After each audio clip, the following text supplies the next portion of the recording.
Vivimos en una cultura que idolatra el éxito y sataniza el fracaso. Entonces, éxito para nosotros, como hacíamos la broma recién, es ganar la copa. Si no, fracasamos, aunque hayamos llegado a la final. Éxito es colgar el diploma en la pared, no solo estudiar y abandonar unos meses antes. Está bien. El éxito, entendido humanamente, es tener logros, y el fracaso es no llegar a cumplir esos logros. Pero en el reino de Dios, el resultado no suele ser la cuestión. Si nos va bien o nos va mal en términos humanos, a veces a la vista de Dios es indistinto. El éxito en el reino divino, insisto, no es ganar o perder, es obedecer. Un detalle casi infantil. Pero cuando se nos escapa este detalle infantil, es cuando nos frustramos porque decimos: Dios me envió a hacer tal cosa, yo pensé que iba a estar 10 años haciéndolo y estuve 3 meses y Dios me sacó de ahí. ¿Qué hice mal? Nada, obedeciste. Uno va a las Escrituras y entiende que cuando uno tiene que obedecer a Dios, hay cosas que aparentemente pueden salir bien o aparentemente pueden salir mal. Sin embargo, uno está obedeciendo y eso se llama mayordomía. Se trata de sacar el máximo provecho al tiempo y al talento y al tesoro que Dios te ha dado, exactamente donde Él te colocó, donde te encuentres. Y aquí lo que yo creo es la definición de éxito en la Biblia, que es cuando estás donde Dios te puso, eres fiel y te mantienes allí aunque no veas resultados. Por eso la gran pregunta es: ¿Dios te mandó o no te mandó a hacer lo que estás haciendo? Porque si éxito son las multitudes, todas las iglesias grandes necesariamente son bendecidas por Dios y las pequeñas no sirven. Lo cual sería una locura pensar eso. Puede haber un pastor con una iglesia pequeña al cual Dios no llamó, pero también puede haber un pastor con una multitud al cual tampoco Dios llamó. Por eso, multitud no es sinónimo de llamado de Dios, ni escasez de gente es sinónimo de falta de bendición. Tener mucho dinero en el banco no significa tener la bendición divina. Donald Trump es millonario. La Madre Teresa no tenía $1.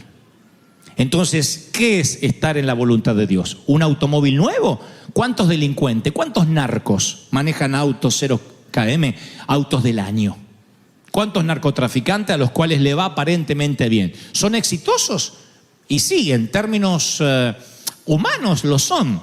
Ahora, ¿serán exitosos en su vida, en su hogar, en su integridad, en lo que nacieron para hacer? Ahí donde la cuestión empieza a bifurcarse y donde nos damos cuenta que si tienes éxito en lo incorrecto, fracasaste. Pero si fallas haciendo lo correcto, lograste el éxito. Lo voy a decir otra vez para el Twitter.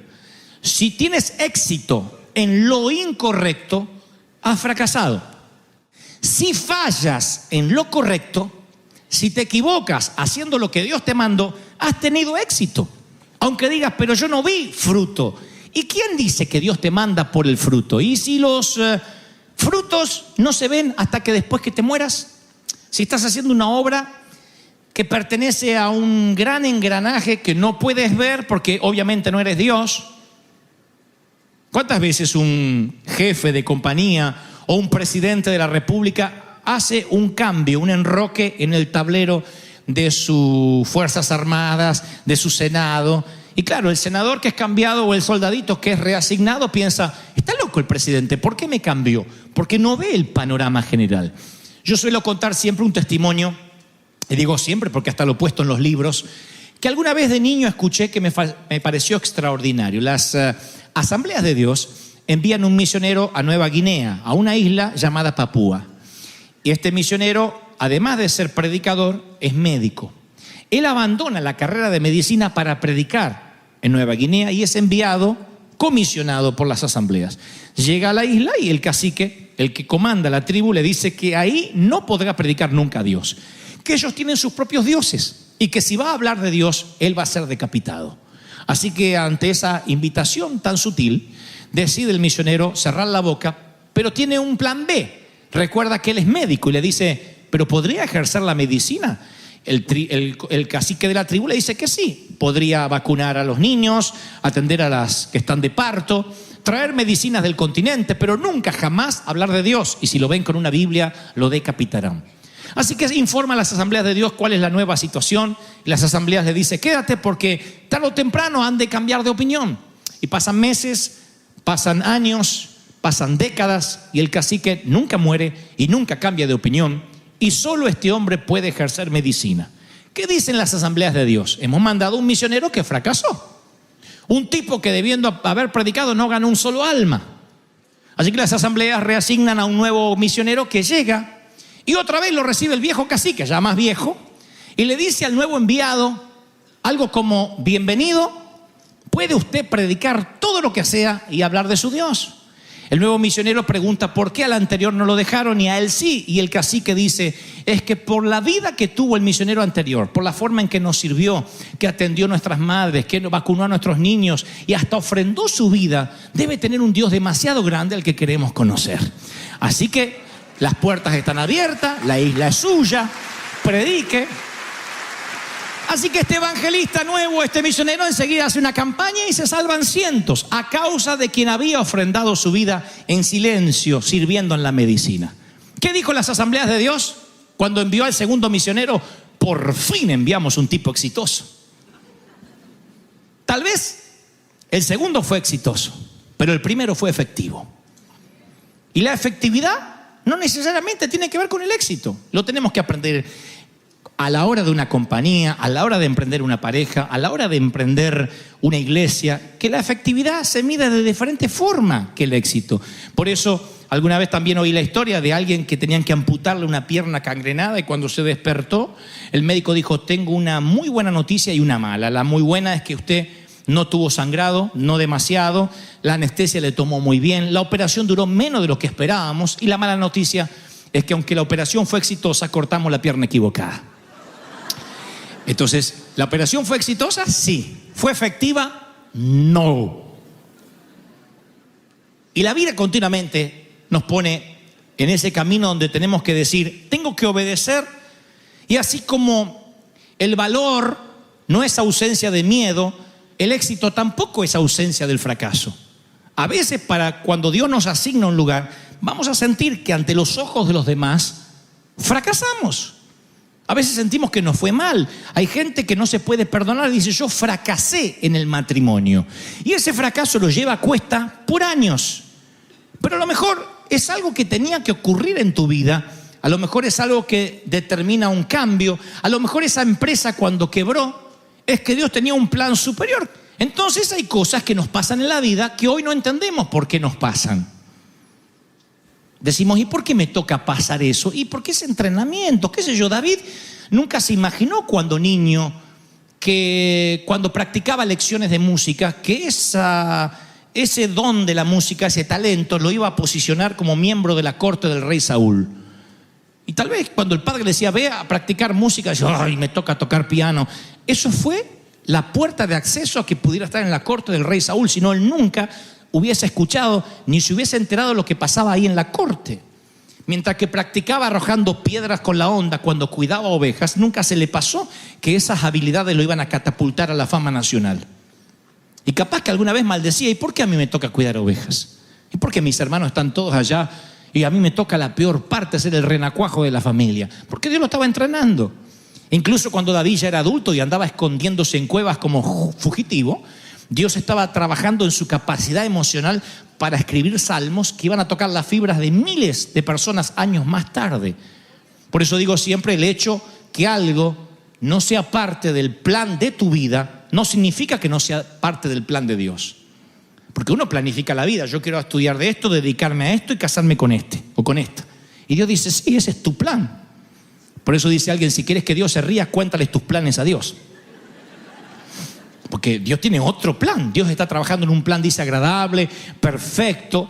Y todo lo que nos pasa es una preparación para algo en el futuro. Dios no desperdicia nada.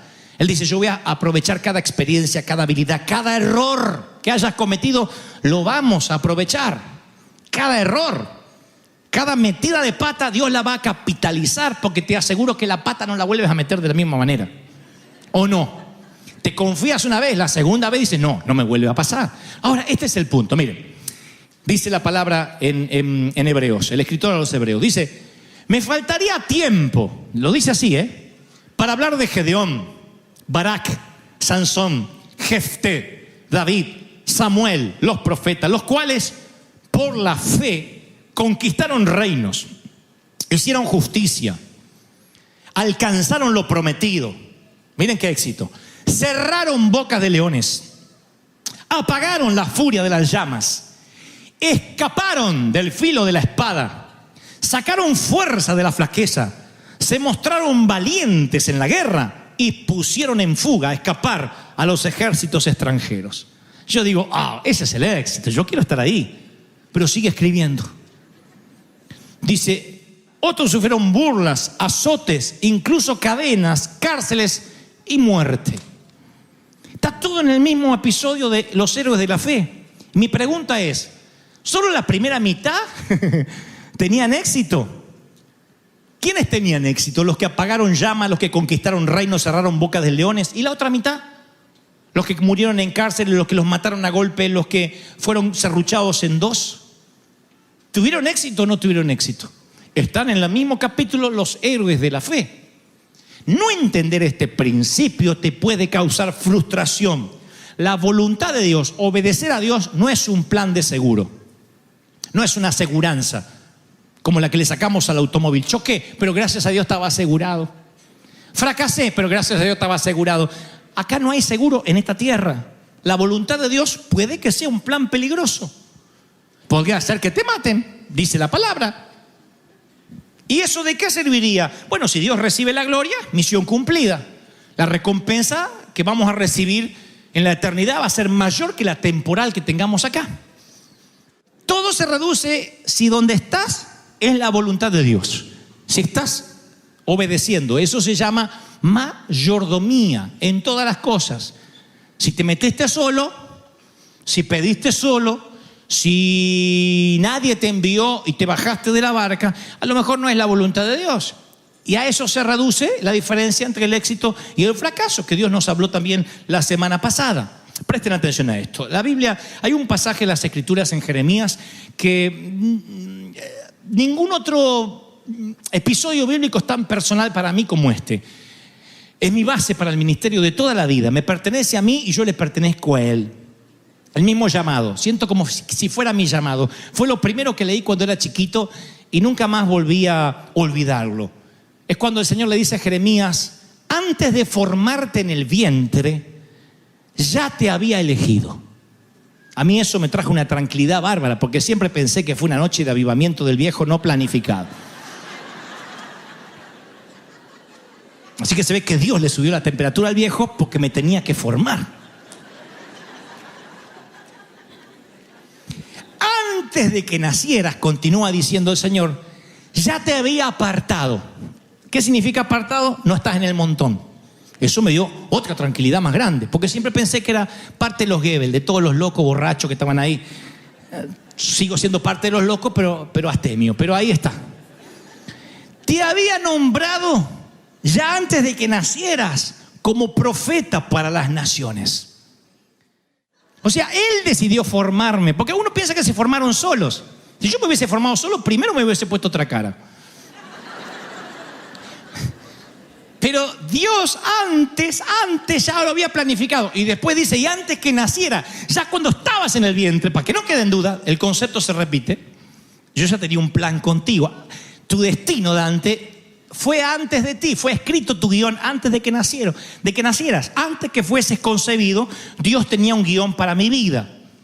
Y la ironía del destino es que rara vez uno descubre eso cuando nace, cuando es chiquito. A veces uno lo descubre de grande.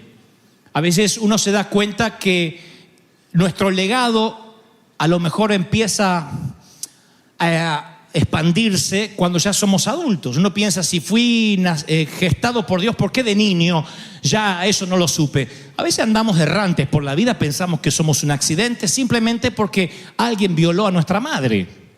Otros pensamos que somos un accidente porque un método preservativo falló. Otros piensan que son un accidente porque tienen cara de accidente. Y dice, esto tiene que ser un accidente. Cuando se mira en el espejo dice, tengo que ser un accidente. Y el Señor dice, no. Tú naciste con un propósito. Tú dices, ¿y cuál es mi propósito? Ese es el éxito, descubrir el propósito. Descubrir para qué naciste. No descubrir cuál es tu éxito, sino descubrir para qué naciste. A lo mejor naciste para inspirar, a lo mejor naciste para ayudar, a lo mejor naciste para consolar, a lo mejor es multitudinario lo tuyo, pequeño, pero hay un propósito, un guión que Dios escribió. No sé ustedes, pero oigan esta frase: antes que fuese formado en la panza de la vieja. Para mí eso me da una sensación de destino increíble. Es Dios diciendo, yo lo hice. Es mi derecho de nacimiento espiritual. Dios ordenó mis días, mis pasos. Y antes de que fuese concebido, Dios dijo, voy a ser uno como Dante. ¡Ah! Tengo algunas quejas cuando llegue allá, ¿no es cierto? Yo hubiese puesto menos nariz, más músculo, qué sé yo. Tantos que le sobran libras, me hubiese tirado unas para mí, algunas me hubiese tirado. Porque yo sufrí mucho por ser peso lástima. Te dicen, no, el que es flaco no sufre. Tu abuela, yo sufrí un montón. Yo siempre fui peso lástima. Ahora más o menos ya me importa 3 cuernos ser peso lástima. Pero cuando vas al high school, a la secundaria, mi peor hora era educación física. Porque decían natación y todo bien. Y yo salía con un shortcito así grandote, así, que se me inflaba así como una boya marina cuando estaba en el mar. Era una porquería. Una vez el profesor me dijo, salga del agua, Goebbels, salga. Y yo salía así. Por eso predico con tanta autoridad moral. Porque yo sé lo que uno vive, salvando la distancia, el que es gordito, el que no tiene su estima relacionada con el físico, sino con lo que le pasó en la vida, con la pobreza, con las cosas que te faltaron, con la forma en que te trataron, con la manera en que te criaron, con lo que tuviste que ver. Eso afecta la vida adulta. Y uno dice, ¿y cuál es mi propósito? Si no, no habría suicidios. El suicidio no es otra cosa que una muerte que trata de buscar una explicación a una vida sin sentido. Lo que más le encuentran sentido es a una muerte antes que a la propia vida. No encuentran el destino. Y la iglesia le ha enseñado a las ovejas, o sea, a nosotros, nos ha enseñado por años que tenemos un destino en común, lo cual comparto. El destino universal, que es, así como compartimos una gracia común, una misma sangre que nos perdonó a todos, un destino común es pensar, actuar, amar y ser como Jesús. Ese es el destino que todos perseguimos. Si perseguimos ese destino común, vamos a dar lugar a una vida poco común. Vamos a hacer cosas milagrosas. El Señor nos va a contactar con gente que no pensábamos contactar. Vamos a experimentar milagros. Pero el objetivo de la vida no es solo que vayas, hagas o conozcas. El objetivo es llegar a ser como Cristo. Ese es el objetivo que todos coincidimos. Ese es el destino universal de los que somos salvos por la sangre de Cristo. Después hay otro destino, es para qué Dios te eligió desde el vientre de la madre. Cuando descubres para qué Dios te eligió, para qué Él permite que fuiste concebido, ahí es cuando entiendes el éxito bien entendido en los planes divinos. Dios me concibió para que yo sea el misionero que practique medicina en Nueva Guinea, y aunque nadie se convierta, para esto yo nací. Por eso Dios me mandó a estudiar medicina y yo me empecinaba en estudiar el Pentateuco. Yo quería ser predicador y yo entiendo que no fracasé, sino que estoy abriendo brecha para el misionero que va a venir después. Para esto fui concebido, para ser un buen médico en Nueva Guinea, que cuando siembre mi vida, el nuevo predicador coseche mi vida multiplicada en almas. Claro, entender eso no es fácil.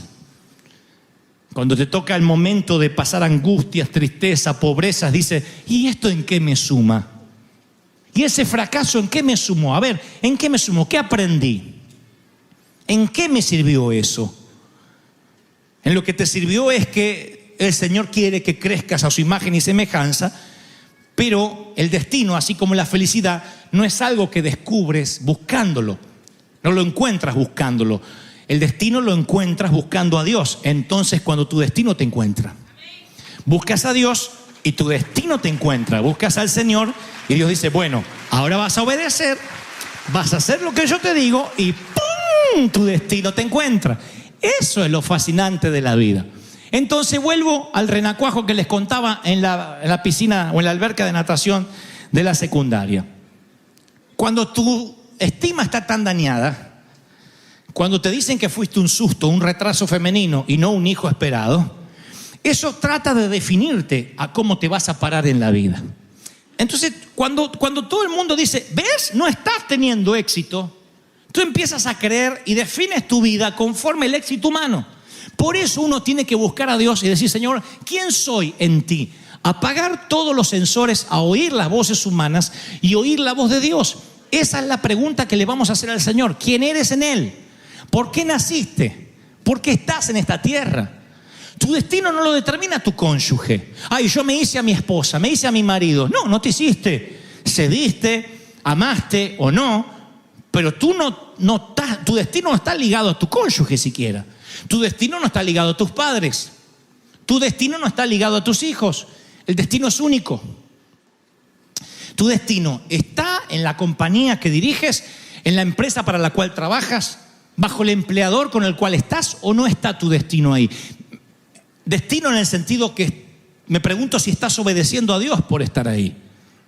Y cuando Dios te dice que te muevas de un país a otro y no sabes qué va a pasar en un año, ¿no les ha pasado eso, inmigrantes, a muchos de ustedes? ¿Y por qué viniste acá? No sé, sentí que tenía que venir.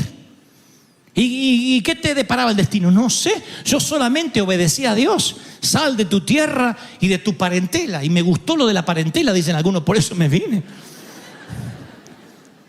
Y pasan los años y pasan los meses y tu estatus legal no se arregla y tu compañía no despega y no logras comprar casa y dices, Señor, pasan los años y sigues soltero o soltera. Y te dices, ¿y Dios me abandonó? No, porque antes que fuiste formado, oigan, antes que fuiste formada, y esto abre otro abanico de posibilidades que no tenemos tiempo para predicar hoy porque nos tenemos que ir, pero antes que fuese formado, Dios sabía que ibas a estar soltero hasta los 48.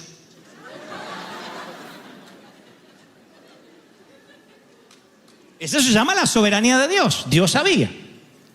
¿Por qué ibas a estar soltero hasta los 48? ¿Porque Dios dijo que sí y no te permitió casar? No, porque sabía que eras un cabezón, que ibas a dejar pasar oportunidades, que ibas a perder mucho tiempo. Dios sabía lo que ibas a hacer con tu vida. No le sorprende a Dios lo que vas a hacer. Antes de que te equivocaras, Dios ya sabe que te vas a equivocar. Por eso el Señor le dice a Pedro, Pedro, he orado para que tu fe no afloje, no decaiga, porque Jesús sabe que Pedro lo va a traicionar 3 veces, lo va a negar. Eso es lo que le está diciendo Jesús. Yo sé que te vas a equivocar, yo sé que tu compañía va a quebrar, yo sabía que te iban a engañar, yo sabía que tus hijos te iban a dar la espalda en este momento, pero el Señor me dice, aún así, el éxito no es ser más rico, tener la familia ideal, ni vivir en una mansión en Beverly Hills. El éxito es hacer lo que yo te mando, permaneciendo fiel hasta que el destino, como a David, cuidando ovejas, te encuentre y diga, he aquí serás rey de Israel, porque la unción ha venido sobre ti. ¿Cuántos dicen amén? Alguien tiene que decir amén, aleluya. ¿Lo están recibiendo, sí o no? Sé como Cristo, sé tú mismo. Ese es el doble destino. Ser como Cristo y ser uno mismo también. Y el Espíritu Santo ayer me mostraba que el Señor iba a traer de lugares muy lejanos, de países muy lejanos, a personas que han sentido y han cargado con frustraciones por presuntos errores por años, que no se han podido perdonar los errores, las equivocaciones. ¿Por qué, Señor? Si pudiera volver atrás, arreglaría eso, cambiaría aquello.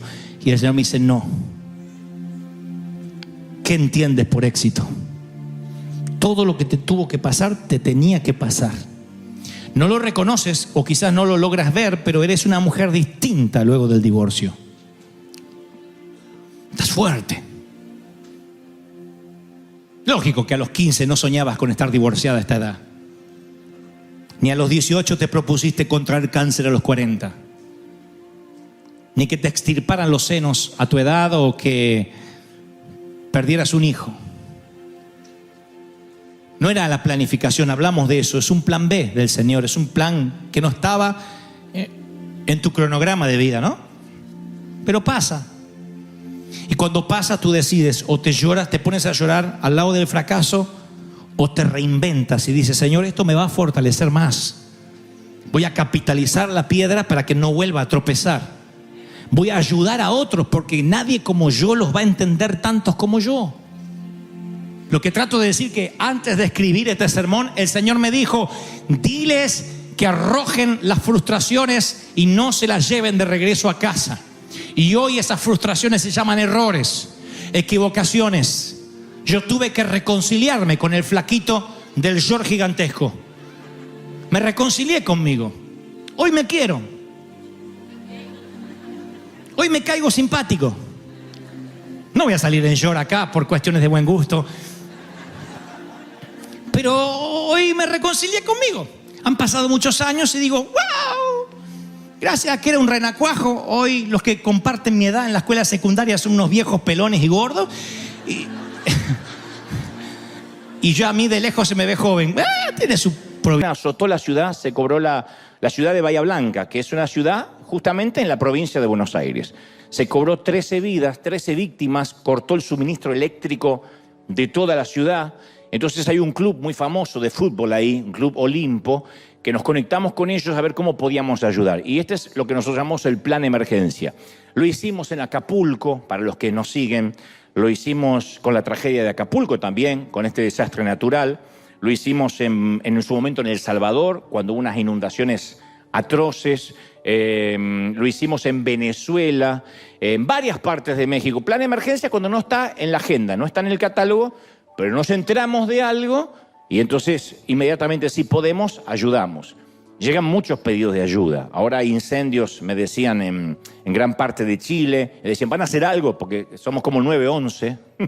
Nos llaman para decir, van a hacer algo. Siempre que están nuestras posibilidades y encontramos la persona o la fundación con quienes conectarnos, enviamos nuestra ayuda. Y esto es el plan de emergencia en Bahía Blanca. Pasó el tiempo, porque cuesta a veces enviar el dinero. Las remesas financieras no son fáciles de entrar en nuestros países. Hay que fundamentarlo, hay que demostrar para qué es, por un tema que entiendo, los gobiernos tienen siempre temor de que haya un tema de lavado de dinero o algo por el estilo. Una vez que esta barrera se pasa y podemos enviar el dinero, podemos ayudar. No cambiamos en una ciudad entera, pero caramba que ayudamos a paliar el hambre, a pasar el momento. Y lo que es fundamental, la gente que está pasando crisis dice, alguien se acordó de nosotros. Alguien, hispanos que viven allá, en la Unión Americana, en los Estados Unidos de América, se acordaron de nosotros. Eso es lo que sintieron los habitantes de Acapulco en su momento, los de El Salvador, los de Colombia cuando fuimos a ayudar. Plan emergencia Bahía Blanca, cortito, dura un poquito más de 2 minutos, para que veas que River también estuvo ahí. Mirá.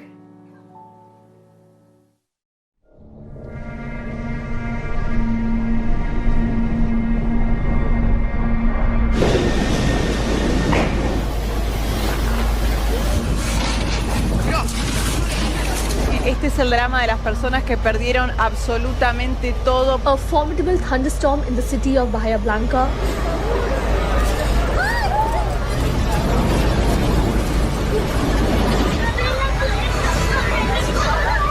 At this concert, the stage collapsed.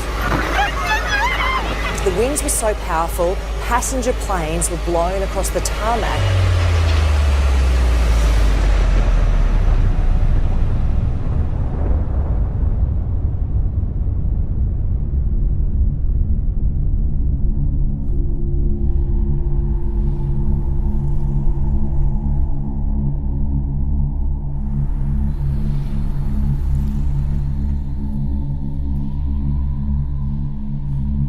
Se ven mucho más lo que han sido voladuras de techo, se caen paredones, gente que ha quedado abajo.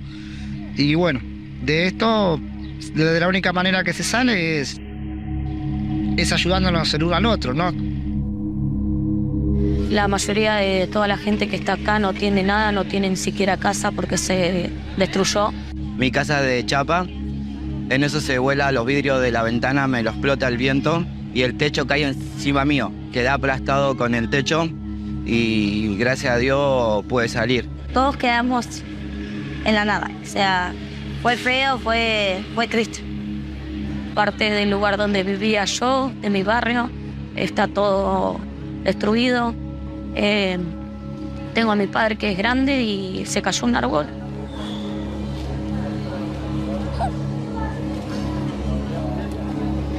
Perdón.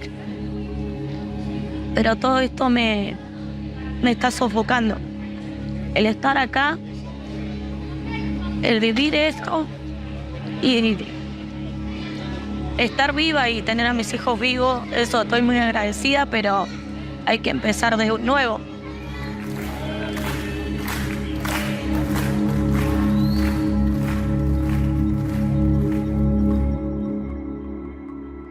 Buen día, yo soy Alfredo Daña, el presidente del Club Olimpo. Olimpo es el club más importante que tiene nuestra ciudad y el sur argentino por su rica historia deportiva, tanto sea en fútbol, en básquetbol, en natación, en vóley. Pero lo más importante que tiene este club es sin duda alguna es su gente. Es la gente que conforma esta institución y que le da una vida en forma permanente. Y gracias a Dios hemos recibido una ayuda muy importante de este grupo de River Arena que nos ha dado la posibilidad de poder hacer hoy el evento solidario más importante que ha hecho el club.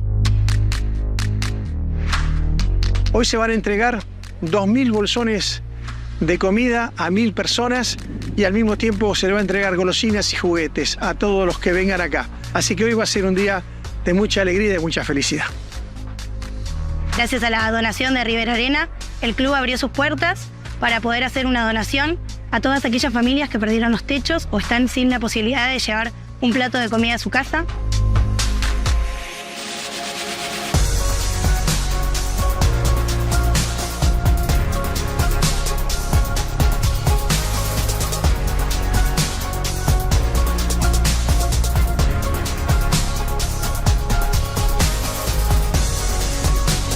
Quería darle las gracias a River Arena. Un saludo a toda la gente de Bahía y a toda la gente de Argentina, que esto es iglesia. La verdad que me gusta ver cómo nos están dando una mano enorme, a los chicos principalmente. Queremos agradecer a la Fundación River Arena por las donaciones que hicieron para Bahía Blanca. Y la gente ya pueden ver la felicidad que tiene tan solo de venir a la cancha de Olimpo. Y bueno, agradecerle de haberse acordado de Bahía y de acordarse de Olimpo. Muchas gracias.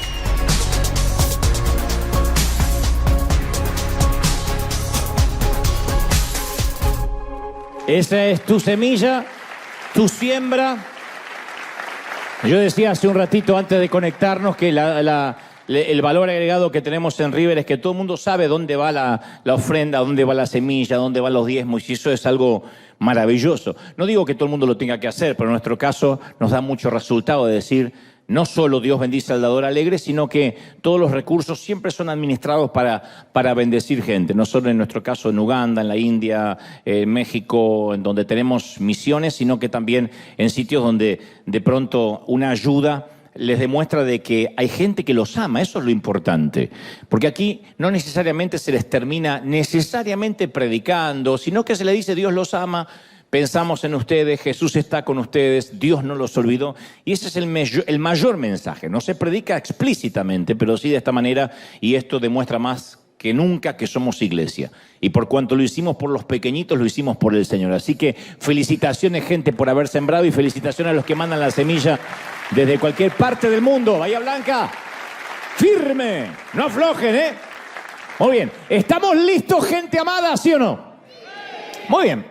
Esta semana leía acerca de un extraño fenómeno que suelen experimentar los presos que son encarcelados por un periodo significativo de tiempo. Resulta que cuando quedan en libertad tienen un síndrome que muchos de ellos tienen como dificultades para adaptarse a la vida en el exterior. Se acostumbran tanto a la cárcel y a la manera en que funcionan las cosas tras las rejas, que vivir en libertad les resulta abrumador. O sea, están en libertad cuando salen, pero no saben cómo vivir, cómo administrar esa libertad. De hecho, está comprobado que muchos se ven tentados a cometer algún delito menor para violar la libertad condicional y regresar a esas cuatro paredes donde la vida está muy bien definida, donde no necesitan pensar demasiado para tomar una decisión. Se piensa todo por ellos y de alguna forma inconsciente empieza a gustarles ese tipo de vida. Hay una escena en la película Sueños de Libertad, por cierto, que define perfectamente lo que trato de decir. La mayor parte de la película transcurre dentro de la prisión y un tal Reed, interpretado por el genial Morgan Freeman, les explica a los otros reclusos esta misma idea que trato de decirte hoy, ¿no? Con esa voz de locutor ronca y profunda que tiene Freeman. Dice, estas paredes son curiosas. Primero las odias y luego te acostumbras a ellas. Cuando pasa el tiempo, comienzas a depender de estas paredes. No significa que te gusten, tampoco significa que quieras estar aquí, pero te acostumbras y luego pasa demasiado tiempo y terminas dependiendo de las paredes de la prisión. Y el resto le dice, claro, sí, amén. Creo que los cristianos del primer siglo experimentaron algo similar a lo que explica Freeman en la película. Jesús quería liberarlos de las cadenas de la religión, quería liberarlos de las cargas de la ley, pero muchos habían tomado la identidad de ser prisioneros, de estar presos. En la cultura occidental, en esta parte del mundo, yo creo que algunos de nosotros, como digo, siempre hemos heredado ese sistema de creencias, hemos crecido con esas cadenas inconscientes y las tenemos incorporadas a nosotros. Crecimos la mayoría, ya sea en una cuna católica o protestante, pensando que la religión era la pista donde debíamos correr la carrera que Dios nos había asignado a cada uno de nosotros. Pero Jesús dijo que la religión era todo lo contrario, que la religión era un peso, que la religión era parte del problema, no una ventaja para que corramos, era parte activa del problema, de la patología. En Mateo 23 hay un grupo de líderes religiosos que escuchaba las enseñanzas de Jesús. Y entre estos tipos estaba la crème de la crème, eran reconocidos como las personas más espirituales de su tiempo, casi como acá, como los que se congregan en River, los más ungidos, los que tenían más oración, más estudio bíblico, conocían las escrituras como la palma de su mano. Esta gente estipulaba las reglas que había que seguir, que todos los demás debían seguir. Entonces Jesús, que era el único que no seguía estas reglas, les hace una denuncia pública en contra de ellos. Les dice, ustedes aplastan a la gente bajo el peso de exigencias religiosas insoportables.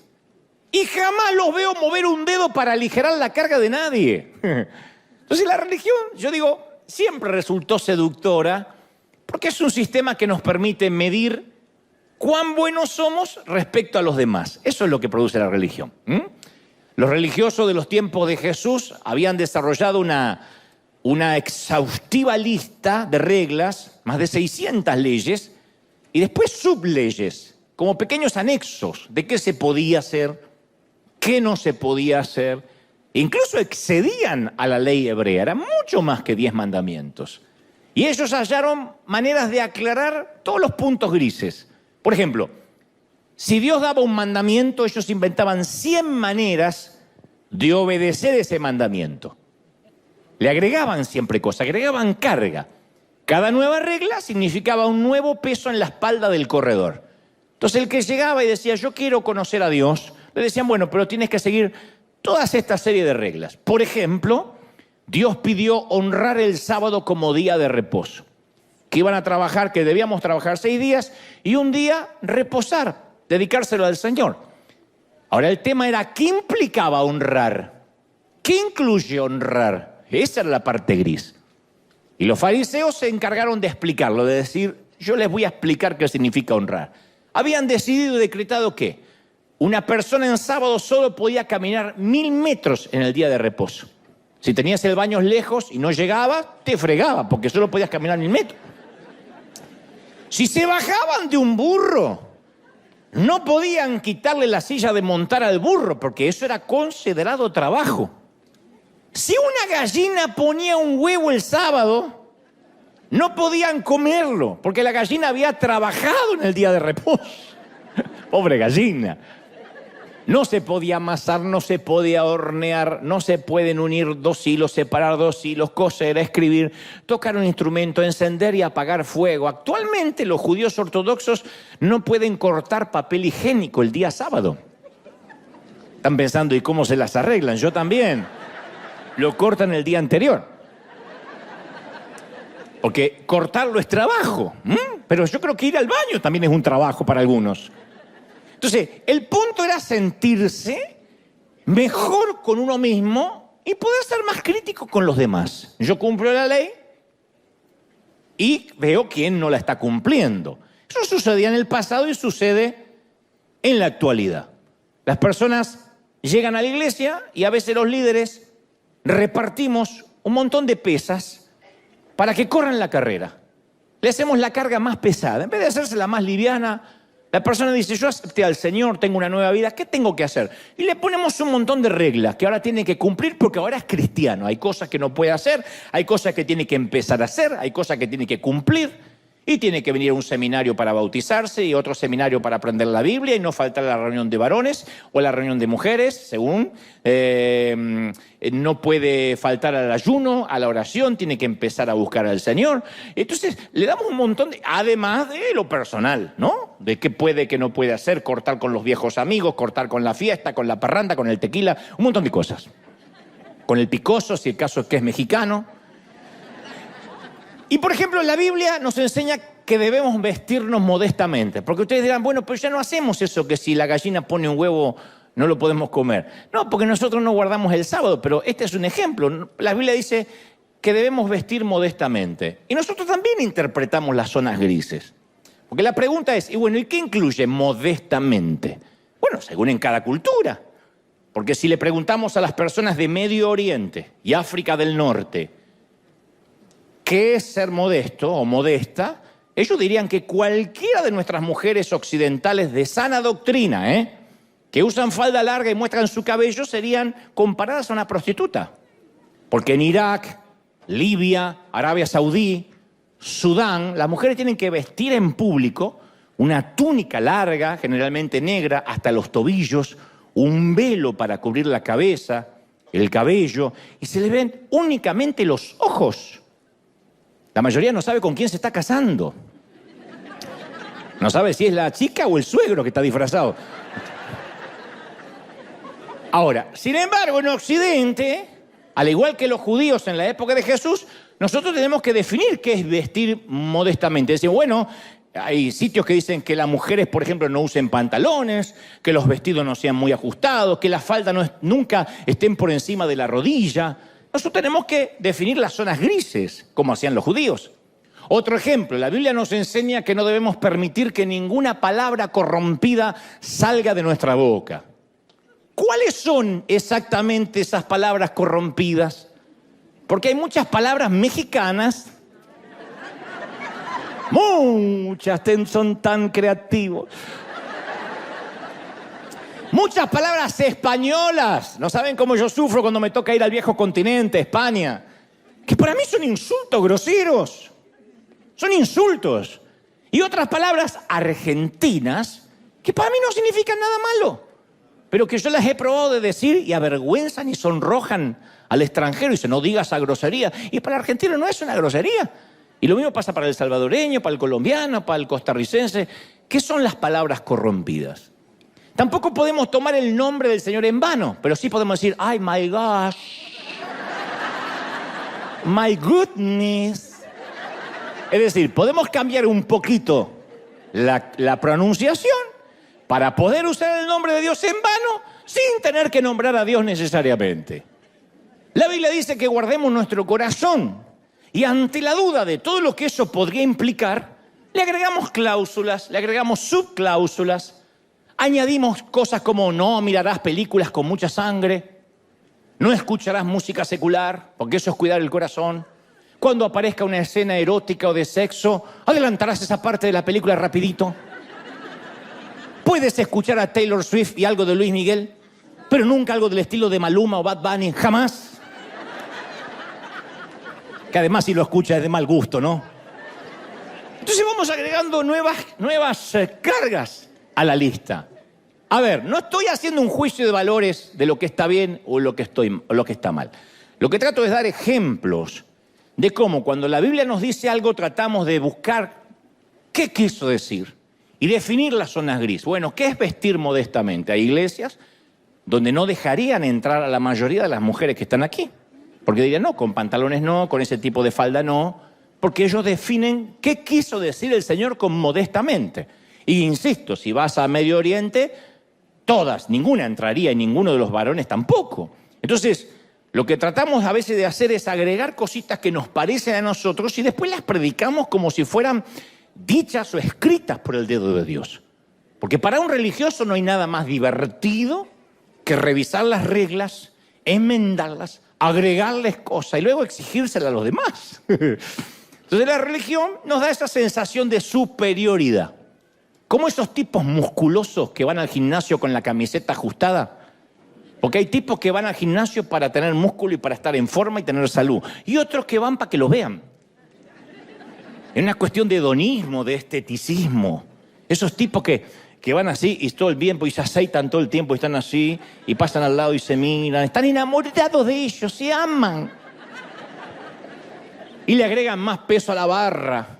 Y cuando la levantan emiten un gruñido fuerte para que se escuche en todo el gimnasio. Que es el mismo ruido que hacemos nosotros cuando estamos estreñidos de vientre, pero ellos lo hacen para levantar la barra. Eso es la religión. En Lucas 11 encontramos la historia de un religioso que estaba haciendo eso, levantando la barra y haciéndose ver. Y Jesús está comiendo en la casa de un fariseo y no se había lavado las manos. No se lavó las manos antes de comer. Y esa era una de las tantas leyes religiosas que no era solamente de buen gusto, un tema de asepsia, como podemos tener en casa, que le decimos a los chicos, lávense la mano antes de comer, pero no lo hacemos por religión, lo hacemos por una cuestión de salud. Bueno, acá era un tema religioso. Habían inventado y se lo habían impuesto al pueblo, que no se podía comer con manos inmundas y que Jesús no se lavara las manos antes de comer no era un descuido accidental, ni que se olvidó. Conociendo a nuestro Señor, estaba provocando al tipo de la musculosa. Lo estaba provocando. Y Lucas 11:37 dice que el fariseo se sorprendió mucho al ver que Jesús no se había lavado las manos antes de comer.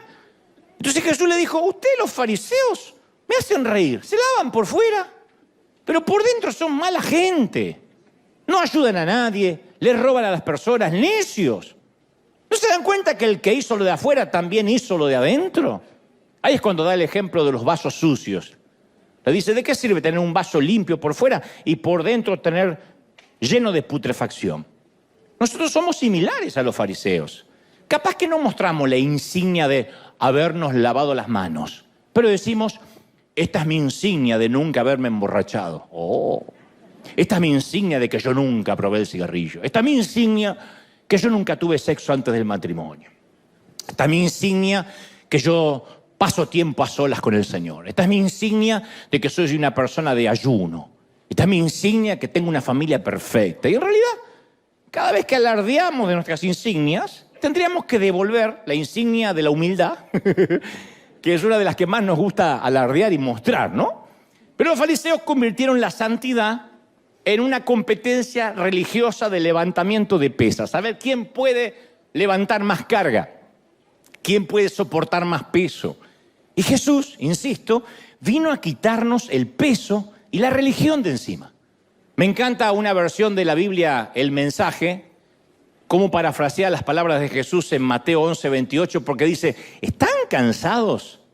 Dice el Señor, ¿están cansados de la religión, de las cargas? Vengan a mí, vengan y recuperarán su vida. Y yo les voy a enseñar a descansar de verdad. Caminen conmigo, trabajen para mí, vean cómo lo hago yo. Aprendan que los ritmos de la gracia nunca son forzados. Háganme en compañía y van a aprender a vivir viajando libres y ligeros. Ese es nuestro Señor, maravilloso. Ligero, libre. Yo pensé que alguien iba a celebrar más fuerte, que eso es maravilloso, es la mejor noticia. Venid a mí, todos los trabajados, cargados, y los haré descansar. Los haré descansar. Nadie puede ser santo y cansarse de ser santo. Y si se cansa es porque está siguiendo las reglas. Y tarde o temprano terminamos cayendo en las comparaciones odiosas con el resto. Como no las podemos seguir, decimos, bueno, pero es que yo no soy tan pecador como el otro. Ese es el tema, ese es el punto. La religión hace eso. Nos pone reglas a todos. Todos pensamos que las vamos a poder cumplir. Cuando fallamos decimos, bueno, pero no fallé tanto como aquel. Por eso, dicho esto, este es el punto principal del mensaje. La Biblia narra que las multitudes seguían a Jesús para escucharle. La palabra que se traduce como multitud o multitudes, en realidad significa gran grupo de personas sin identificar. No sabemos quiénes eran, pero eran multitudes. Y yo pensaba esta semana que a lo largo de mi ministerio o de mis años de oratoria en público, yo aprendí algo sobre todos los grandes grupos de personas sin identificar que llegan a escuchar su palabra. Lo primero que uno aprende como predicador o conferencista, que la mayoría de la gente que viene a escuchar un mensaje, incluyendo hoy o en casa, carga con muchísimo peso de dolor, con sueños hechos trizas, hechos añicos.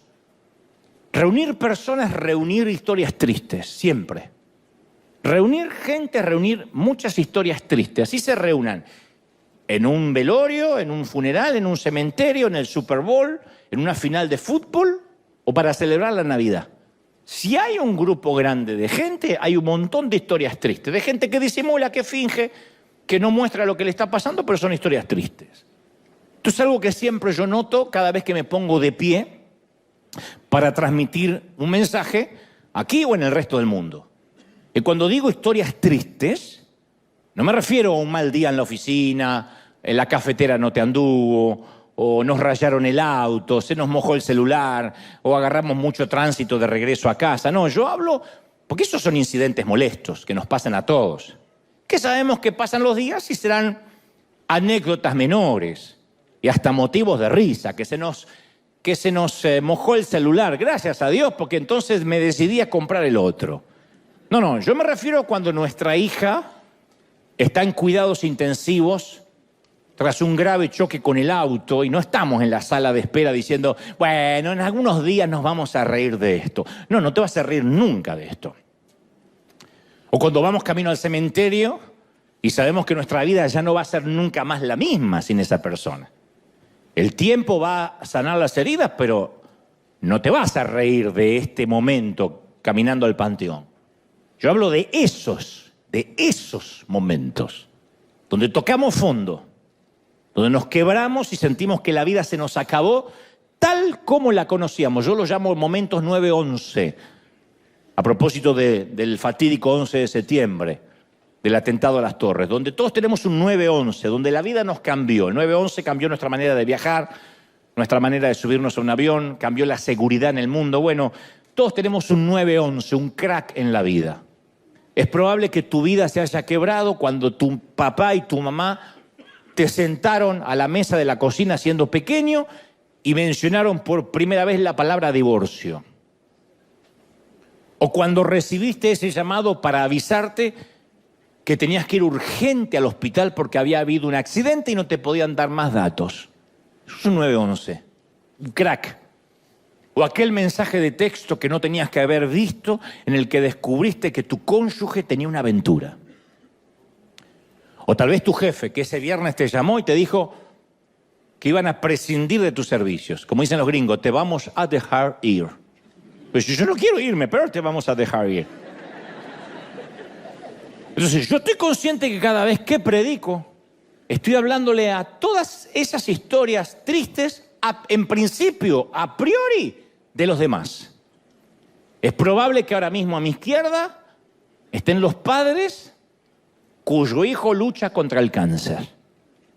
Más al fondo, por ahí debe estar la viuda que no quiere volver a una casa vacía después del servicio y que pide a gritos sentirse amada otra vez. A mi derecha es probable que esté el joven que acaba de abandonar el centro de rehabilitación por tercera vez y está luchando con toda su familia. Y no es algo que nos vienen a contar, pero están acá.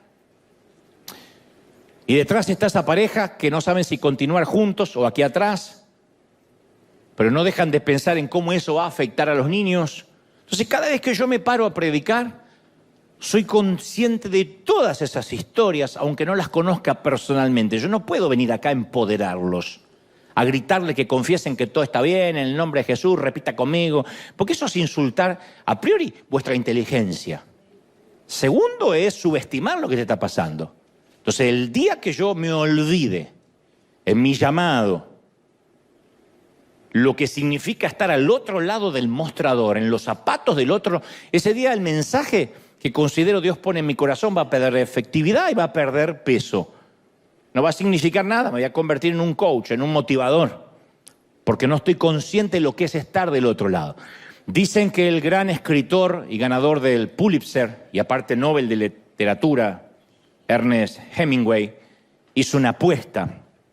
Resulta que apostó en un bar con un grupo pequeño de escritores que podía inventar un cuento triste en tan solo 6 palabras. Él dijo, yo puedo inventar una historia triste, un cuento, en tan solo 6 palabras. Dijeron que no lo podía hacer, él tomó una servilleta y escribió, vendo zapatos de bebé sin usar. Hemingway entendía el poder de las palabras y con tan solo 6 podía escribir algo conmovedor. Vendo zapatos de bebé sin usar. Con tan solo eso uno se imagina el resto de la historia. Pero yo meditaba que en realidad todos podríamos escribir algo similar con 6 palabras o menos. Ha habido un grave accidente, 5 palabras, que nos cambiaron para siempre. Me voy, nuestro matrimonio se acabó, 6 palabras. Vamos a prescindir de sus servicios, 6 palabras. Quiero que seamos solo amigos, 5. Ni siquiera se molestó en meter una más. El cáncer no responde del tratamiento, 6 palabras. Tenemos que pensar en el funeral, 6. No podremos tener hijos, 4. Entonces todos tenemos una historia triste de 6 o incluso menos palabras que nos definen, que uno ya llena los espacios vacíos y se imagina el resto. El tema es que siempre pensamos que esas cosas les pasan a los demás, a otras familias. Nunca le va a pasar a la nuestra. De niño yo solía pensar que nadie de mi familia iba a morirse nunca. Que solo era algo que le pasaba a los demás. Nunca un funeral iba a golpear la puerta de casa, jamás. No se iban a morir mis padres ni mis hermanos. Aun cuando ellos ya eran adultos mayores, yo creía que el arrebatamiento, la venida de Cristo me iba a impedir ver muerte en mis seres queridos. Soñaba con eso. Decía, yo no voy a soportar ver a mis padres en un ataúd. Y estoy hablando de algo natural, porque la muerte es natural, que nuestros padres se vayan antes que nosotros. Ni me imagino lo que es, y sé que hay gente acá que ha experimentado ese dolor, tener que sepultar a un hijo, que es antinatural. Los hijos debieran despedir a los padres y nunca al revés. Las enfermedades graves cuando yo era chico o era adolescente, era algo que le pasaba a los que no tenían a Dios. O porque en su defecto algo malo habían hecho. Entonces cuando nos enteramos de una tragedia del vecino de la esquina que volviendo de la costa marplatense o veniendo de las vacaciones había tenido un accidente, habían muerto sus hijos al instante, decíamos, bueno, eso le pasa porque salieron a la calle sin oración. Eso le pasa a los mundanos. Y de pronto nos enteramos que le empieza a pasar a gente piadosa. Un día nos enteramos que misioneros, que no son, se supone, son gente piadosa y buena, sino que están cumpliendo un mandato divino, de pronto sus hijos tienen un accidente o una enfermedad o contraen una peste. Ahí es cuando nos parece que nada hace sentido porque creíamos que podíamos dividirnos nosotros, los creyentes, y los demás. Los que nunca nos pasa nada y los demás. Que eso es lo que hace la religión. Venga a River y si usted se congrega acá, usted va a prosperar, va a tener su auto del año, va a tener buen crédito, se va a casar con la persona ideal, su esposa no va a tener madre, usted va a ser feliz. Y la vida no es así. ¿Pero por qué hacemos eso? ¿Por qué pensamos eso? Porque se debe a que los demás siempre son gente sin identificar. Como dije alguna vez, los demás son gente sin rostro. Yo te cuento algo que quizás ignorabas o ignorábamos. Cada año mueren de hambre 15 millones de niños en el mundo, en el globo. Son 40.000 niños por día. Un estadio repleto de niños se muere por día. Son 30 niños que mueren cada minuto. 30 niños por minuto. ¿Cuántos minutos llevamos acá? Imagínate los niños que ya se han muerto. Y este no es el problema. El problema es que no sabemos cómo se llaman ni quiénes son. Lo único que conocemos son las cifras. Y como dijo alguien, las cifras insensibilizan. Las cifras son solo estadísticas. Cada 21 segundos muere un niño por haber tomado agua contaminada o en su defecto por desnutrición. ¿Alguno de nosotros no pudo dormir anoche pensando en eso? ¿Alguno se fue preocupado y dijo, yo no puedo estar mirando Netflix o, no sé, comiéndome una pizza o yéndome a la cama, cuando en este momento cada 21 segundos muere un niño por tomar agua contaminada? ¿Alguno de nosotros nos quitó el sueño? No. Para ser honesto, no. Debería, sí, pero no nos quita el sueño. ¿Por qué? Porque ninguno de ellos es nuestro niño. Pasa allá lejos. Había un periodista argentino llamado García que decía que fue el que fundó un importante multimedio en Argentina, Crónica, para los que son de allí, que él decía, en el periodismo existe solo la teoría de la proximidad. La teoría de la proximidad es que entre dar una noticia de una bomba en Medio Oriente que dejó un montón de víctimas o que hay ratas bajo tu tapete, la gente va a preferir saber primero esto último. Porque es tu tapete y son tus ratas. Lo demás es una bomba que sí, pobre gente, pero está allá lejos. Aparte es un problema de los demás. A lo que a nosotros nos quita el sueño es que escuchamos que había ratas caminando en las paredes. Eso nos quita el sueño, ¿no? Que hay una bomba en Medio Oriente. Eso pasa lejos. Porque nunca sostuvimos en nuestros brazos a un nene que está agonizando de hambre, por lo general. Nadie en nuestra familia, creo, murió a causa de beber aguas contaminadas. La mayoría no conoce a nadie cercano que haya sido secuestrado, un niño o una niña secuestrada y vendida como esclava o esclavo sexual. Sabemos que eso pasa, pero por lo general no nos ocurre a nosotros. Entonces es muy fácil ignorar el sufrimiento cuando no se tiene un nombre, cuando no se tiene un rostro, cuando le pasa a la otra gente, que seguramente no deben tener a Dios en el corazón. Es como cuando nos alertaban allá en el 2018, fines del 18, que estaban un montón de chinos muriendo a causa de una enfermedad rara llamada COVID. ¿Qué pensamos todos? Bueno, son chinos. Siempre tienen alguna enfermedad nueva. Aparte pasa en China. ¿Qué va a llegar hasta acá? Los chinos son muchos, viven lejos, son todos parecidos. Ahora, Dios conoce cada una de esas caras. Dios conoce cada una de esas historias. Esos chinos, como cuando dicen, y nos duele, esos mexicanos, esos argentinos, esos hispanos. Bueno, acá también vivimos eso. ¿Cuántas veces dicen, bueno, pero son los hispanos? No, pero parece que hay una enfermedad, pero es una enfermedad hispana. Como diciendo, no es de la humanidad. Están los humanos y están los hispanos. ¿No duele? ¿Y si nos duele? Porque decimos, no, yo no soy alguien, yo tengo un rostro, algo, mejor dicho, yo no soy algo, yo soy alguien, tengo un rostro, tengo una identidad. Y para Dios no somos un número, nadie es una estadística. Cada una son personas, son hijos con un nombre, con un rostro. Por eso digo siempre, cómo te ama el Señor y conmueve hasta lo profundo del corazón, porque uno se siente que Dios nos conoce, sabe quiénes somos. A ver si recordamos, uno de los peores flagelos psicológicos que nos dejó la pandemia fue el no poder vernos la cara durante 2 años. Esto no es un tema menor. Parece que las mascarillas fue casi el efecto colateral, casi inocuo de la pandemia. Pero no, 2 años, casi 2 años tratando de sonreír con los ojos, hablando más alto de lo que deberíamos, respirando menos aire puro. Haga memoria de lo que era subir un avión a un bus, a entrar a un mercado, nos fuimos olvidando los gestos cotidianos. Fue un espanto.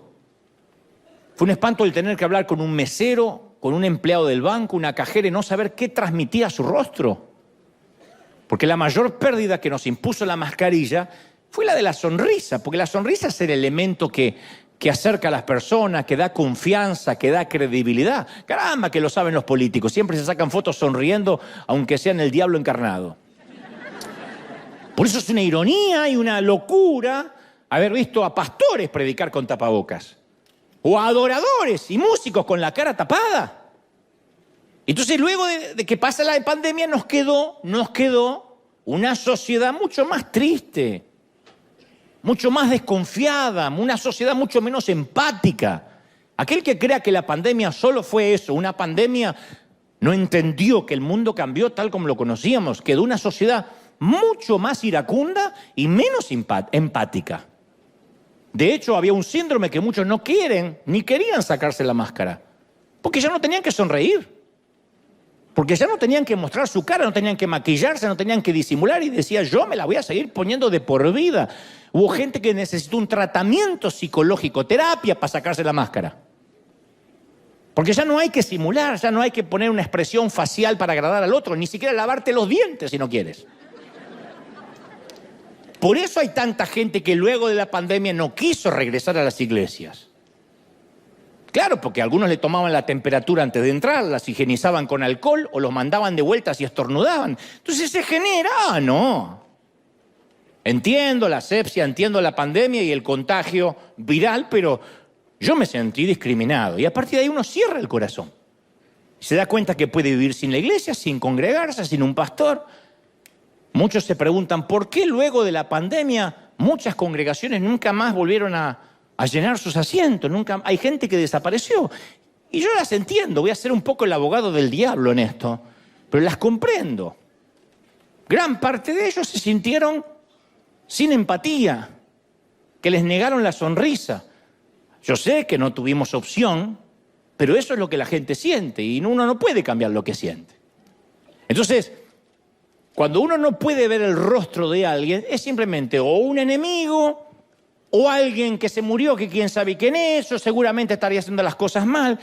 Como sabrán, y es de conocimiento público, a mí me escriben mucho en las redes sociales y me dicen cosas muy feroces, muy hostiles, muy perniciosas. También me escriben lindos halagos, lo has cumplido, me dicen que soy un eterno joven, que es lo que más me gusta, y lo agradezco. Pero hay gente que escriben con tantas cargas de veneno que a mí me da mucha curiosidad en saber quién es. Porque no es gente inconversa que no tiene a Cristo, no. Gente cristiana que tiene mucho veneno. Y de tanto en tanto, cuando tengo ganas y tiempo, entro en sus perfiles porque quiero conocerlo. En ese que me insulta. Y primero les veo el rostro general. Por lo general, adusto, con las marcas visibles del trauma, del dolor, de la baja estima. En general, el que te critica generalmente pone una foto en el perfil que está así. Como diciendo, yo sé que molesto en esta vida, pero ya me voy. Luego veo a lo que se dedican, qué tipos de fotos suben en la red, quiénes componen su familia. Me hace falta nada más un paneo, un vuelo de pájaro. Y casi siempre mi perspectiva cambia por completo. Porque nada lo desarma tanto a uno como descubrir el sufrimiento, la angustia, la estima baja que hay detrás de este tipo de gente. Cuando le ponemos un rostro al comentario venenoso, incluyendo al comentario venenoso, entendemos todo, hasta tenemos empatía. Decimos, tiene razón. Con esa cara, con esa familia, con esa suegra, yo también arrojaría veneno en las redes. Sería mi desahogo. ¿Cómo no se la va a agarrar conmigo? Comprendemos a ese religioso que condena. Que generalmente el religioso que condena es un niñito asustado detrás de una corbata muy grande. Generalmente son niños asustados, traumas que arrastran y ahora tienen un micrófono, un púlpito y atacan, o una red y la impunidad que le da cierto anonimato y ataca. Pero detrás hay una persona asustada, con problemas, con traumas. Hay una pequeña historia que revela esto mismo. Dice que mientras que se peleaba la guerra civil española, George Orwell tuvo un encuentro con el enemigo que había ido a matar. El famoso escritor inglés Orwell había ido a combatir el fascismo. El fascismo es una ideología política, un sistema de gobierno totalitario de extrema derecha que se opone a la democracia y que inicialmente nació en Europa. El primer régimen fascista fue en Italia, la Italia de Benito Mussolini, la Alemania de Hitler, la España de Franco, y después algunos dictadores latinos, que siempre están copiando todo, copiaron el modelo. Saludo enorme a los chicos. Bueno, y Orwell relata que cuando iba a dispararle a un soldado fascista, se bajó el pantalón, quedó en calzones, y levanta los pantalones en alto así. Y Orwell dice, yo no pude dispararle debido a ese pequeño detalle de los pantalones. Porque yo había llegado ahí para dispararle a un enemigo, no a un hombre que sostiene en alto sus pantalones. Alguien que tiene en alto sus pantalones no es un enemigo, es otro ser humano igual que yo. Ese detalle hizo que no lo pudiera matar. Al verlo en calzones, pobre tipo, dijo, es un ser humano igual que yo. Eso es ponerle un rostro incluso al enemigo, al más feroz. Es alguien que sufre, es alguien que va al baño como nosotros, es alguien que se preocupa, es un niño, alguna vez fue el niño de alguien. La palabra dice que un día, camino a Jerusalén, Jesús quiso detenerse en una aldea samaritana y no lo recibieron bien. Y sus discípulos dicen siempre con esa manía que tenemos nosotros de ver los demás, los otros, la gente sin rostro, le dijeron, ¿no quieres que hagamos caer fuego del cielo y los destruyamos? ¡Oh, oh! Mirá vos, era Thor el tipo, era el Capitán América. ¿No quieres que haga descender fuego del cielo? Y pensaban que Jesús le iba a agradar la propuesta, porque lo habían rechazado a él. Que ellos adoptaron una posición en la grieta. Vamos a estar del lado de Jesús, che. Vamos a quemar a los demás, vamos a quemar a esa gente. Y Jesús se volvió y los reprendió. Y empezó a proteger a los samaritanos y a regañar a sus seguidores. Mirá qué extraño episodio. De hecho, el Nuevo Testamento está lleno de extrañas narraciones acerca de samaritanos. Jesús entabló cierta amistad con una mujer samaritana que se había casado 5 veces y que ahora convivía con un amante. Sana a 10 leprosos y solo el samaritano regresa a agradecer. Con toda la intención, Jesús hizo del samaritano el héroe de su parábola más famosa. Y en los tiempos de Jesús los samaritanos vivían muy cerca de sus primos judíos. Y tenían similitudes, pero se odiaban los tipos. Para los judíos los samaritanos eran mala palabra. Y el Evangelio de Juan nos explica que los judíos no tenían nada en común con los samaritanos. Y yo digo siempre, por sorprendente que parezca, yo he descubierto que los grupos más cercanos tienen las enemistades más fuertes. Nosotros es muy raro que tengamos una enemistad fuerte con japoneses, con un árabe, pero con otro hispano. Siempre digo, ¿cuál es el peor enemigo de un hispano en migraciones? Otro hispano. Yo cometí el error hace 30 años, decía, no me voy a poner en la fila del gringo, mejor me pongo en la fila del hispano, este mexicano me va a ayudar. Tu abuela era el Chompiras.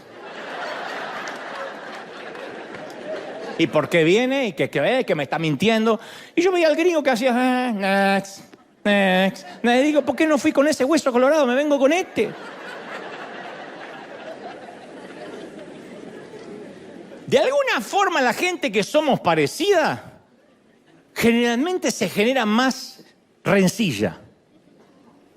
Mucho más que dos grupos opuestamente distintos. Cuando los fariseos querían insultar y ofender a Jesús, decía, ¿no tenemos razón, Jesús, en decirte que eres un samaritano y estás endemoniado?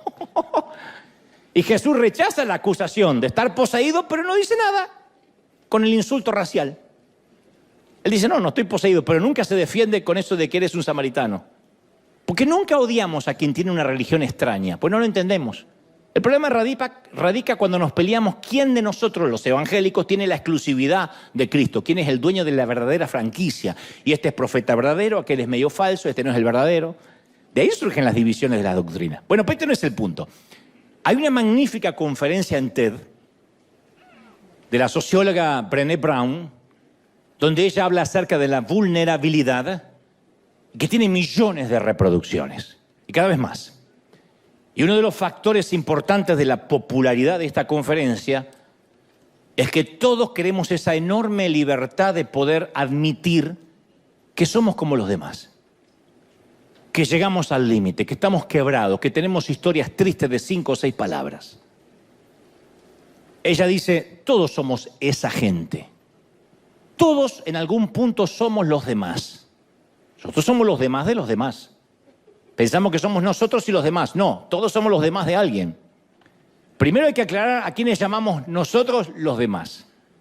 Los demás son esa gente en quien no confiamos mucho, esa gente de la cual sentimos lástima, con quienes no dejamos que jueguen nuestros hijos, esa gente a la que le pasan cosas malas porque en algo raro deben andar, esos que no queremos como vecinos, que decimos, ay, no puedo creer, somos de un hispano. ¿Y qué somos? De Suiza nosotros. Esos que no tienen nuestras creencias, esos que son raros porque son raros o porque son personas de las cuales preferimos mantenernos alejados. Y la autora, Brown, dice, ¿tú quieres saber qué nos separa de esa gente? A todos, ¿qué nos separa de esa gente? ¿Qué nos diferencia de los demás? ¿Qué nos diferencia de los demás? Esa gente está solo a un paso de distancia de ser igual a nosotros o que nosotros seamos iguales a ellos. Estamos a un divorcio de distancia, a un accidente automovilístico de distancia, a un diagnóstico de cáncer de distancia para ser esa gente. Lo único que por el momento nos separa de esa gente es quizás un hijo envuelto en drogas, que el nuestro no y el de ellos sí, un diagnóstico de enfermedad mental que nunca llegó a nuestra familia hasta que llega, una violación, un hijo homosexual confeso, una borrachera, una noche de sexo sin protección, una aventura amorosa.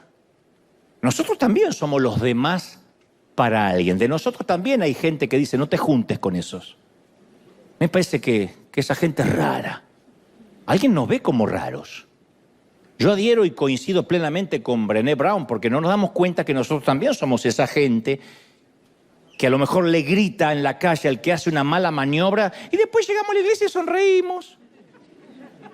Somos esa gente que se endeuda tan solo para poder aparentar que podemos comprar lo que todavía no podemos pagar. Somos esa gente que desprecia a los que son diferentes y decimos, los gringos a veces son discriminativos. Y nosotros también discriminamos, consciente o inconscientemente. No queremos ya vivir en un barrio donde hay gente como nosotros. Fíjate qué manera de discriminar. Por lo menos el gringo discrimina al que es distinto. Nosotros decimos, no. Yo he escuchado a salvadoreños diciendo, no, ahí no voy. ¿Por qué? Está lleno de salvadoreños.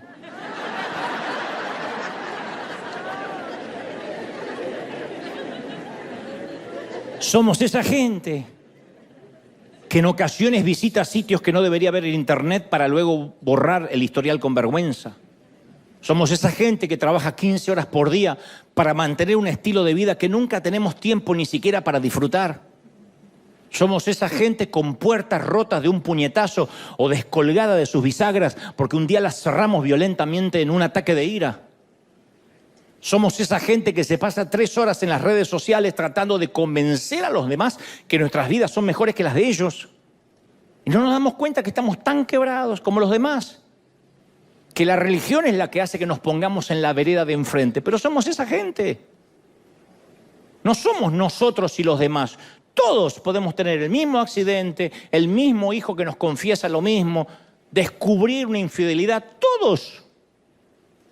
Pero nosotros nos solemos poner en otra vereda, no solo por razones religiosas, sino también a veces por etnia, por una cuestión de cultura, de raza, para diferenciarse por lo menos del otro.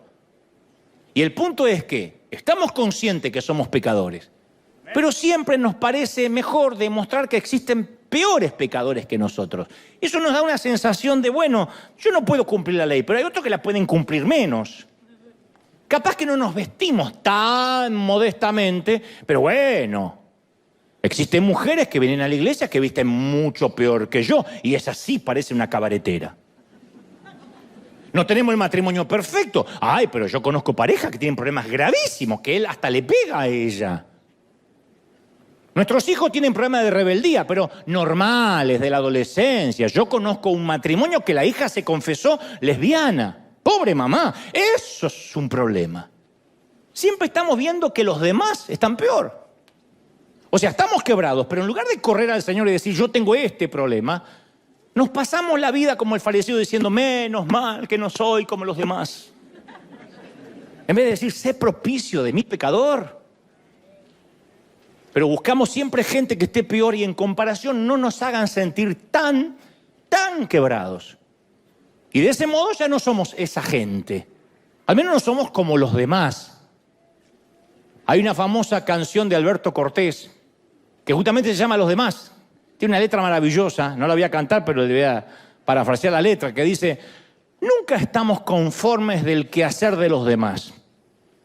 Y vivimos a solas, sin pensar en los demás, como lobos hambrientos acechando a los demás, convencido que son alimento los además. Los aciertos son nuestros y jamás de los demás. Cada paso es un intento de pisar a los demás. Cada vez más violento es el portazo a los demás. Las verdades ofenden si las dicen las demás. Las mentiras se venden cuando compran los demás. Así somos. Entre paréntesis decimos, no puede ser que en mi país hayan votado a fulano de tal. Nosotros también hubiésemos votado lo mismo. Pero parece que las mentiras las compran los demás, nunca nosotros. Somos jueces mezquinos del valor de los demás, pero nunca permitimos que nos juzguen los demás. Y Alberto Cortés dice, apagamos la luz de aquel que por amor a los demás encendió en una cruz el que murió por los demás. Donde estemos nosotros nos importa que se frieguen los demás. Condenamos la envidia cuando envidian los demás. Mas lo nuestro es desidia, que no entienden los demás. Y nos creemos selectos entre todos los demás y olvidamos que somos los demás de los demás. Que tenemos el lomo, como todos los demás, que llevamos a cuestas, unos menos y otros más, vanidad y modestia, como todos los demás. Y nos olvidamos que somos los demás de los demás. En algún momento pensamos que a nosotros no nos va a pasar, que nosotros nunca vamos a sufrir con nuestro hijo como ellos con el suyo. En algún momento decimos, nosotros criamos bien a los nuestros, no como esa que no los crió. En algún momento pensamos o sugerimos, yo soy más espiritual y esta tentación a mí no me mueve un pelo. Y un día nos encontramos en el mismo barro. Y esa necesidad de no vernos como esa gente nos ha vuelto maestros de la mentira, expertos en cubrir el dolor, adictos a los medicamentos, esclavos de la deuda de la tarjeta de crédito, seguidores de la moda pasajera, partícipes de la soledad, miembros del club de la hipocresía. Y porque a veces no queremos darnos cuenta que la única solución es decir, Señor, yo estoy quebrado, yo no soy diferente a nadie, yo soy como todos los demás. Yo estoy quebrado.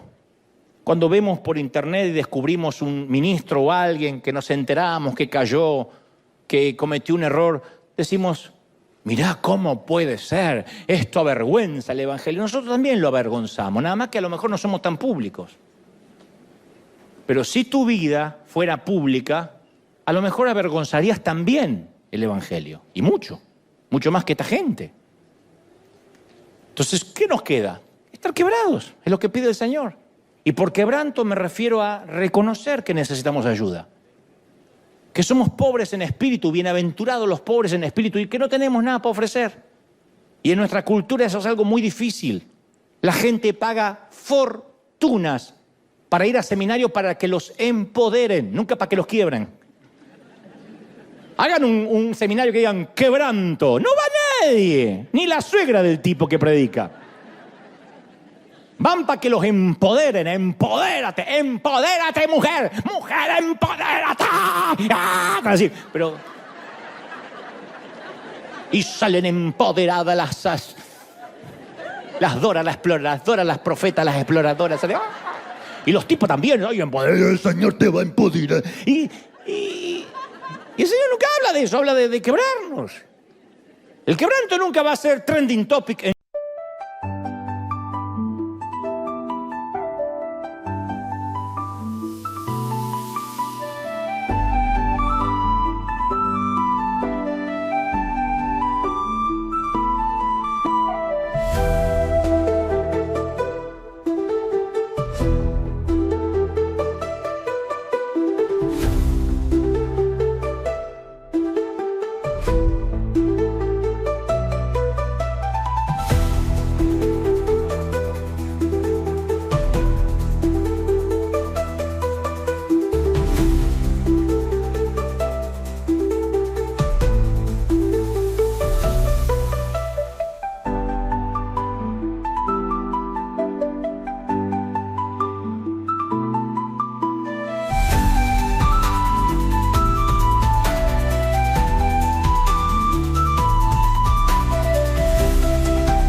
city lights flicker out. Silence screams from broken souls, no doubt. Concrete jungle traps us grinding down. Lost in the echo, shadows pull me drown.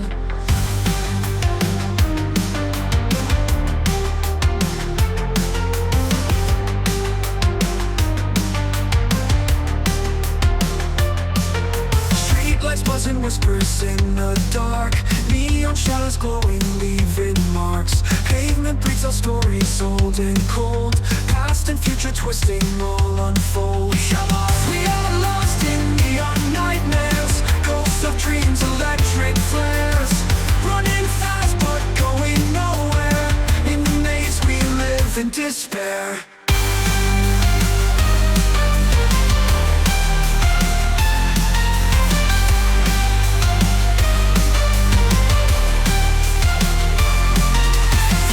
Rise mechanical and raw. Vocal cords electric through the straw. Wires tangled, clenching like a vice. Heartbeat sings with thunder, rolling dice. Falling stars and shattered glass confound. Broken mirrors scattered on the ground. Synthetic whispers tell us we're alive, but the ghosts of dreams begin to thrive. Hearts electric, pulses racing, burn lost in time, nowhere we'll ever learn. Haunting melodies, they fade away, but the memories are here to stay.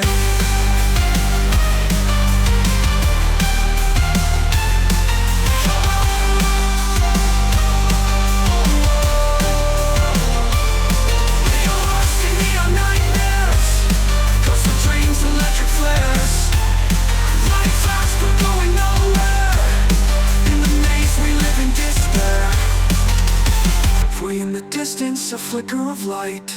A single star cuts through the endless night.